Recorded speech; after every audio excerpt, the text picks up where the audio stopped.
Assalamualaikum viewers, welcome to our YouTube channel Desert Rose Psyche. Myself Fatia Ayub and today I will discuss a brief introduction of child psychology. Child psychology का introduction start करने से पहले अगर आप channel पर new हैं और आपने अभी तक इसको सब्सक्राइब नहीं किया तो आप हमारे चैनल को सब्सक्राइब करें और बेल आइकन का बटन प्रेस करें ताकि हमारी हर वीक न्यू आने वाली वीडियोस आप तक पहुंचती रहें। तो आइए अब स्टार्ट करते हैं introduction of child psychology. Introduction को स्टार्ट करने से पहले हमने एक आउटलाइन रेडी की है जिसमें हम कुछ की पॉइंट्स हैं उनको डिस्कस करेंगे और आपको भी अच्छी तरह आइडिया हो जाएगा कि कौन सी वो चीज़ें हैं जिनको क्वेश्चन के अंदर डिस्कस किया जाएगा। तो आउटलाइन में आने के बेसिकली दो बेनिफिट्स होते हैं। फर्स्ट ऑफ ऑल तो ये कि अगर आप आउटलाइन रेडी करते हैं किसी क्वेश्चन की तो इसका टीचर के पे ऊपर बहुत अच्छा इंप्रेशन पड़ता है, क्योंकि जब आप कोई भी क्वेश्चन अटैम्प्ट करते हैं उसके फर्स्ट पेज पर अगर आउटलाइन रेडी की हो तो टीचर को आइडिया हो जाता है कि बच्चे ने कौन सी चीज़ें फ़र्दर डिस्कस की हुई हैं।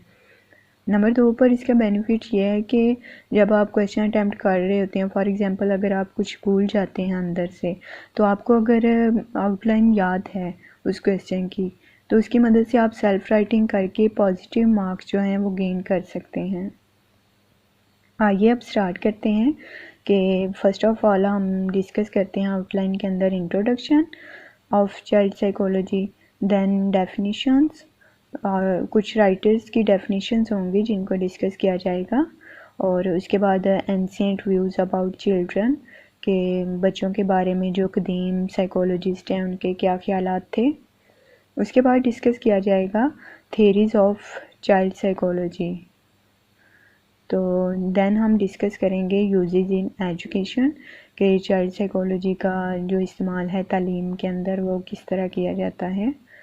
देन करेक्टरिस्टिक्स के खूबियाँ क्या क्या हैं इसकी, और लास्ट पे हम डिस्कस करेंगे conclusion. Let's start the first heading of our outline, that is about introduction of child psychology.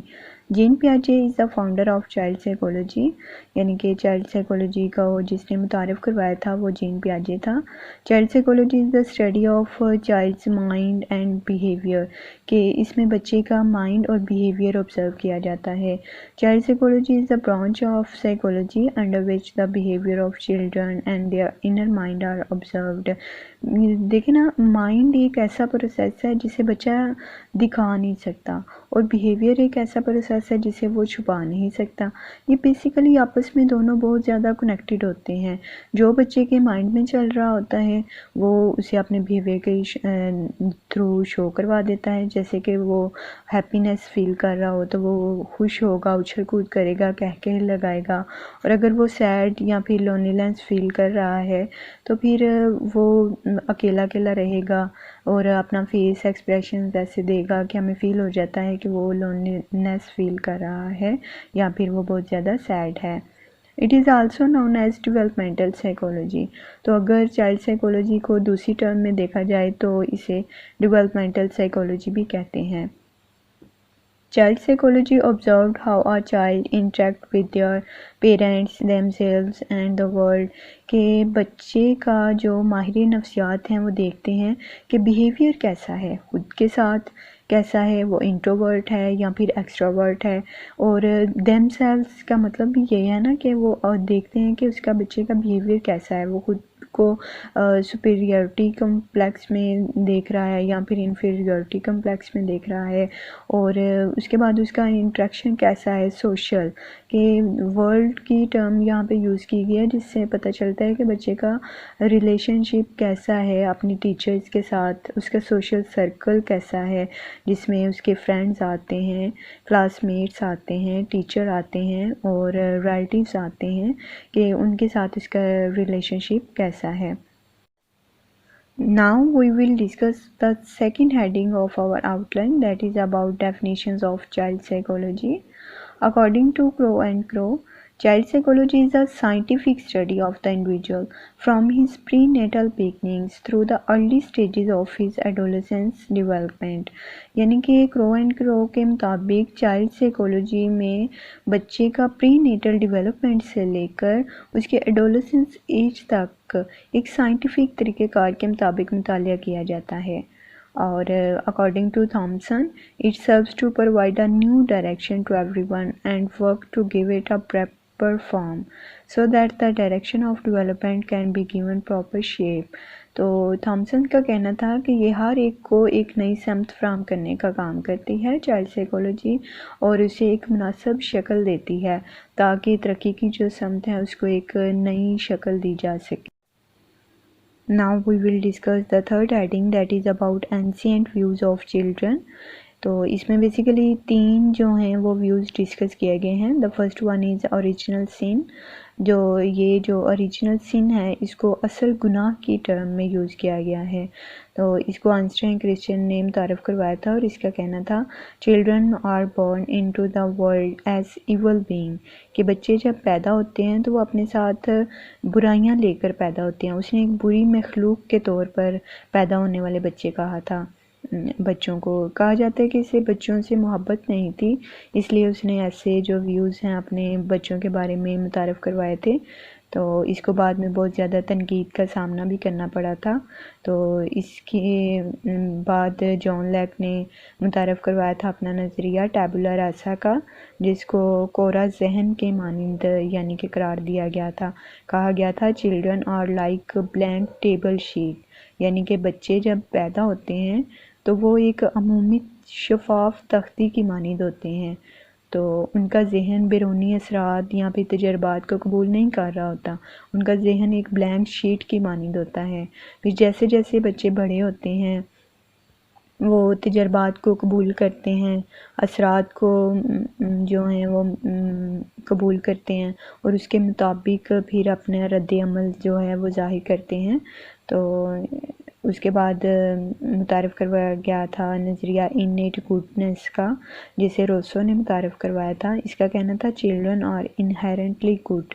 इसने भी ओरिजिनल सिन की नफ़ी की थी और उसके बदले में ये अपना नज़रिया पेश किया था कि चिल्ड्रन आर इनहेरेंटली गुड। बच्चे जो पैदा होते हैं तो वो जबिली तौर पर अच्छाई पर पैदा किए जाते हैं, बुराई का कॉन्सेप्ट उनमें बाद में पैदा होता है। तो वो अपने साथ कोई बुरी चीज़ें या फिर बुरी मखलूक के तौर पर पैदा नहीं किए जाते, वो अच्छाई पर पैदा होते हैं। Now we discuss the fourth heading, that is about approaches in child psychology। इसमें जो 5 तरह के अप्रोचेज़ हैं उनका डिस्कस किया गया है। The first one is physical approach. Physical approach में बॉडी ग्रोथ को देखा जाता है कि बच्चे की उम्र के हिसाब से उसकी लेग्स या फिर मसल्स और हाइट क्या वक्त के साथ साथ उसकी ठीक हो रही है, तो ग्रोथ को देखा जाता है। और फिर उसके बाद उसका देखा जाता है कि वेट वो लूज़ कर रहा है या फिर गेन कर रहा है अपनी एज के हिसाब से। और the second one is cognitive approach. इसमें थिंकिंग प्रोसेस को देखा जाता है कि how a child understand and interact with the world, के बच्चा जो है वो सोशल सर्कल में कैसा बिहेवियर जो है वो शो करवाता है। और उसके आईक्यू लेवल को भी देखा जाता है कि बच्चा अपना आईक्यू लेवल जो है उसका वो अबव द एज है या फिर बिलो द एज है। और सोशल इमोशनल अप्रोच में बच्चे का सोशल रिलेशनशिप देखा जाता है कि how a child interact with others, he shows positive behaviour और नेगेटिव। तो उसके पॉजिटिव और नेगेटिव बिहेवियर को जो है वो देखकर फिर अगर उसका नेगेटिव बिहेवियर है तो उसको मुख्तलिफ थेरेपीज़ के ज़रिए तो या फिर इन्फोर्समेंट और पनिशमेंट के ज़रिए उसके नेगेटिव बिहेवियर को पॉजिटिव में चेंज किया जाता है। और after this we discuss the behavioural approach, that is about learn behaviour. इसमें फोकस किया जाता है कि how a child conditioned to respond to events और आ स्टिमुलाई। तो स्टिमुलस को देखकर बच्चा जो है वो रिस्पॉन्स करता है, उसके बिहेवियर को लर्न किया जाता है। After this, we discuss the humanistic approach, that is about motivation process. It focuses on free will, self-efficacy and self-actualization. Motivation process में बेसिकली बच्चे का जो बिहेवियर है, अगर उसका गुड बिहेवियर है तो उसको पॉजिटिव रीइंफोर्समेंट दी जाती है, यानी कि उसे एक शाबाश दे दी जाती है या फिर इनाम दे दिया जाता है, जो वो मनी की सूरत में भी हो जाता है। तो उसके बिहेवियर को मोटिवेट किया जाता है ताकि वो नेक्स्ट भी अच्छे काम करे।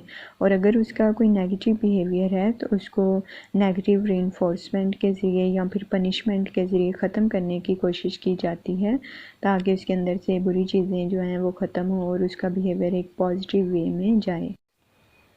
Now we discuss the fifth heading, that is about theories of child psychology. इसमें दो तरह की थ्योरीज़ का जिक्र किया गया है। The first one is psychodynamic theory and the second one is behavioural theory. Now we discuss one by one. First one is psychodynamic theory.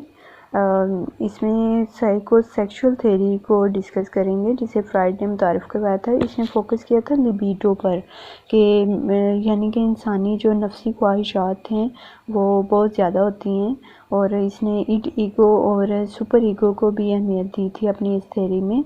और इसने कहा था कि बच्चे की ख्वाहिश जब पैदा होती है ईड के ज़रिए, और ईगो से कहती है कि अभी से इन ख्वाहिश को पूरा करो, और फिर बाद में सुपर ईगो एक रैशनल फ़ैसला देती है कि अभी आप इन ख्वाहिश को पूरा नहीं कर सकते अपनी इन ख्वाहिशात को, क्योंकि ये सूटेबल टाइम नहीं है। तो वो फिर एक रैशनल फ़ैसला देती है कि आपने अपनी ख्वाहिश को पूरा करना है या नहीं करना। और उसके बाद है psycho social theory by Erik Erikson. He focus on infancy to old age. इसने अपनी थ्योरी में बेसिकली जो स्टेजेस हैं उनका जिक्र किया था तो उसमें एक जो स्टेज है वो दूसरे से कनेक्टेड है, दूसरी तीसरे से कनेक्टेड है, तीसरी चौथे से कनेक्टेड है, और इस तरह 5 स्टेजेस उसकी होती हैं जिसको बहुत ज़्यादा अहमियत हासिल है। और अगर इसका कहना था कि किसी एक स्टेज में भी उसकी कोई नीड पूरी नहीं होती, रह जाती है, तो वो फिर उसकी लेटर लाइफ जो है उसमें बहुत ज़्यादा कॉम्प्लिकेशंस पैदा कर देती है। उसकी वो एक अगर ख्वाहिश पूरी नहीं होती तो वो फिर बाद में ओल्ड एज में जाकर उसको बहुत सारी मुश्किलात का सामना करना पड़ता है, और वो फिर अब ख़ुद को एक यूज़लेस पर्सन तस्वर करता है कि मैंने तो अपनी ज़िंदगी जो है वो बेकार में गुजार दी है। नेगेटिव थाट्स उसमें आते हैं, और अगर उसकी नीड्स जो हैं वो इन स्टेजेस में पूरी हो रही होती हैं बहुत अच्छे तरीके से, तो वो फिर जो लेटर लाइफ उसकी होती है ओल्ड एज, वहाँ पे जाके वो अपने आप को एक हैप्पीएस्ट पर्सन तस्वर करता है कि मैंने ज़िंदगी में अपने जो गोल बनाए थे उनको अचीव कर लिया है, और अपनी जो अब बुढ़ापा है उसको एक अच्छे और खुशगवार तरीके से गुजारूंगा। तो वो एक हैप्पी लाइफ गुजारता है। उसके बाद हम डिस्कस करते हैं cognitive theory by gestalt. Gestalt ने इसको मुतारफ़ करवाया था, और इसने फोकस किया था intelligence, knowledge and behaviour changing पर। और उसके बाद डिस्कस करते हैं बिहेवियरल थ्योरी। बिहेवियरल थ्योरी में हायरार्की ऑफ नीड्स हैं जिसको मैस्लो ने मुतारफ़ करवाया था। इसने फोकस किया था 5 बेसिक नीड्स के ऊपर, मिसाल के तौर पर भूख, नींद और प्यास, और इसके बाद जिनसी महरिकात हैं, इनको बहुत ज़्यादा अहमियत हासिल है। इसने कहा था कि इन महरिकात के बगैर इंसान जो है वो ज़िंदा नहीं रह सकता, ये इंसान के लिए बहुत ज़्यादा ज़रूरी होती हैं। सोशल लर्निंग थ्योरी को बेंडोरा ने मुतारफ़ करवाया था, और इसने फोकस किया था मॉडलिंग पर, यानी कि बच्चे जो होते हैं वो लर्न करते हैं मॉडलिंग के थ्रू, अपनी ज़िंदगी में किसी को रोल मॉडल बनाते हैं और उससे सीखते हैं। वो रोल मॉडल अपनी मदर को बना सकते हैं, फादर को बना सकते हैं, स्कूल टीचर को बना सकते हैं, या फिर कोई कमर्शियल या टीवी ऐड कोई देख रहे हैं, कोई मूवी देख रहे हैं, तो वो फिर उसमें से कोई रोल मॉडल बना लेते हैं और फिर उसके जैसा एक्ट करते हैं, बिहेवियर शो करते हैं। तो बच्चे, उसने कहा था कि मॉडलिंग के ज़रिए बहुत जल्दी सीखते हैं। उसके बाद है क्लासिकल कंडीशनिंग बाय पेवलोव। पेवलोव ने इसको मुतारिफ करवाया था और इसने फोकस किया था कंडीशन, स्टिमुलस एंड रिस्पांस पर। इसका कहना था कि स्टिमुलस अगर होगा तो फिर उसके बाद रिस्पांस दिया जाता है। पहले स्टिमुलस होता है, यानी कि अगर मिसाल के तौर पे कोई जंगल में जा रहा है और उसका सामना अचानक किसी शेर से हो जाता है, और जो शेर से सामना होने के बाद उसकी बॉडी वेटिंग शुरू हो जाती है, वो चीखें मारता है, भागता है, या फिर उसकी टांगें कांपती हैं, तो ये सारी जो उसकी बॉडी में फ़िज़िकल चेंजेस आते हैं वो रिस्पॉन्स होते हैं। और जो वहाँ पर शेर देखता है, शेर का मौजूद होना वो जो है वो स्टिमुलस है। स्टिमुलस पहले आता है और उसके बाद रिस्पॉन्स दिया जाता है। जितना ख़तरनाक स्टिमुलस होगा उतने ही ख़तरनाक जो हैं वो रिस्पॉन्सेस होंगे।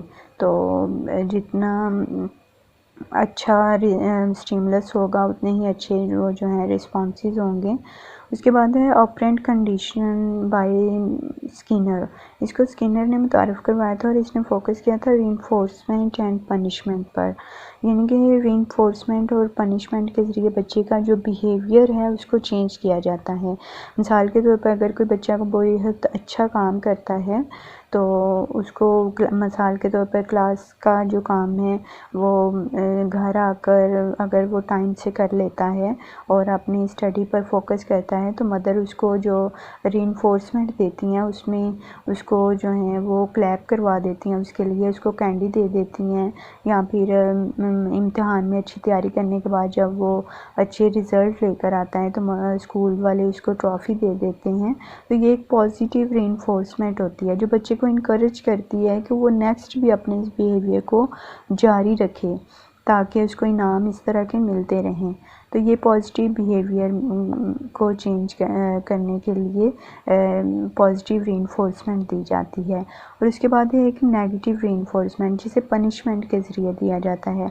मिसाल के तौर पर अगर एक बच्चा बहुत नालायक है और उसका स्टडी में इंटरेस्ट नहीं है और उसकी वालिदा कहती हैं कि अगर तुम आज मुझे स्कूल का काम जो है वो टाइम से करके दिखा देते हो, मुझे होमवर्क करके दिखाते हो, मुझे स्कूल का लेसन प्रॉपर तरीके से याद करके सुनाते हो, तो मैं फिर तुम्हें वो फ़लाँ तुम्हारी पसंदीदा कार्टून जो हैं वो दिखाऊंगी या तुम्हारी पसंदीदा डिश जो है वो रेडी करूंगी।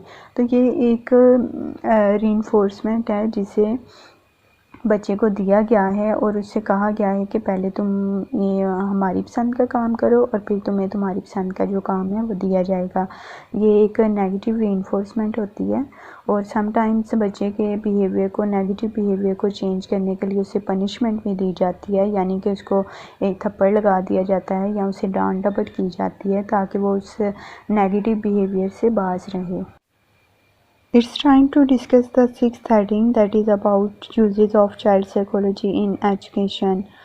It play an effective role in the selection of curriculum schedules, school schedules and co-curriculum materials etc. यानी कि इसमें बच्चे के जो करिकुलम शेड्यूल्स हैं यानी कि उसके निसाब को देखा जाता है कि बच्चे के मेंटल लेवल किस तरह का है, उसका IQ level above the age है या फिर बिलो द एज है, और उसके मुताबिक उसे सिलेबस जो है वो प्रोवाइड किया जाता है उसकी मेंटल एबिलिटी को मद्देनज़र रखते हुए। क्योंकि एक एबनॉर्मल पर्सन जो है वो ऑक्सफोर्ड का सिलेबस नहीं पढ़ सकता, और अगर एक आईक्यू लेवल जिस बच्चे का अबव द एज है उसको अगर सिलेबस कोई ऐसा दे दिया जाए जो इसकी इंटेलिजेंस से मैच नहीं करता या बिलो द एज है तो वो भी रचैया नहीं होगा। इसलिए उसके आईक्यू लेवल को मद्देनज़र रखते हुए सिलेबस को सिलेक्ट किया जाता है और फिर उसे उस तरह का सिलेबस पढ़ाया जाता है। स्कूल शेड्यूल्स में बच्चे के जो स्कूल के निज़ाम हैं, जो उसके औकात हैं, उनको देखा जाता है कि बच्चे को हम स्कूल में अगर 8 से 10 घंटे रख रहे हैं तो वो फिर फेड अप हो जाएगा।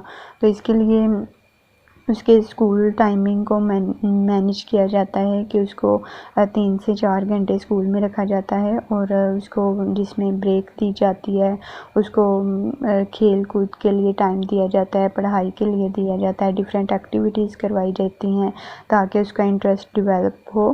तो उसके बाद कुरिकुलम मटेरियल में देखा जाता है कि बच्चे को सिर्फ एक बुक या फिर कॉपी पेंसिल दे दें तो उससे कहें कि आप पढ़ लो, तो वो फिर पढ़ नहीं सकता जब तक उसे एक अच्छा टीचर प्रोवाइड ना किया जाए, जब तक उसे एक अच्छा इन्वायरमेंट ना दिया जाए। उसको एलईडी के ज़रिए पोइम्स सिखाई जाती हैं और उसको पार्क में लेके जाया जाता है, उसको कलर्स डिफरेंट पेंटिंग के लिए प्रोवाइड किए जाते हैं ताकि उसका इंटरेस्ट डेवलप हो स्टडी के अंदर। उसके बाद है child centric education provide to the student according to their interest. बच्चे के इंटरेस्ट को मद्देनज़र रखते हुए सिलेबस को सिलेक्ट किया जाता है और फिर उसे पढ़ाया जाता है। Students can develop their intellectual development according to their capacity, यानी कि बच्चे जो हैं वो अपनी इंटेलेक्चुअल डेवलपमेंट कर सकते हैं अपनी कैपेसिटी को मद्देनज़र रखते हुए। उसके बाद है it play an important role in the development and character building. जो चाइल्ड साइकोलॉजी है वो बच्चे की करेक्टर बिल्डिंग में एक अहम किरदार अदा करती है।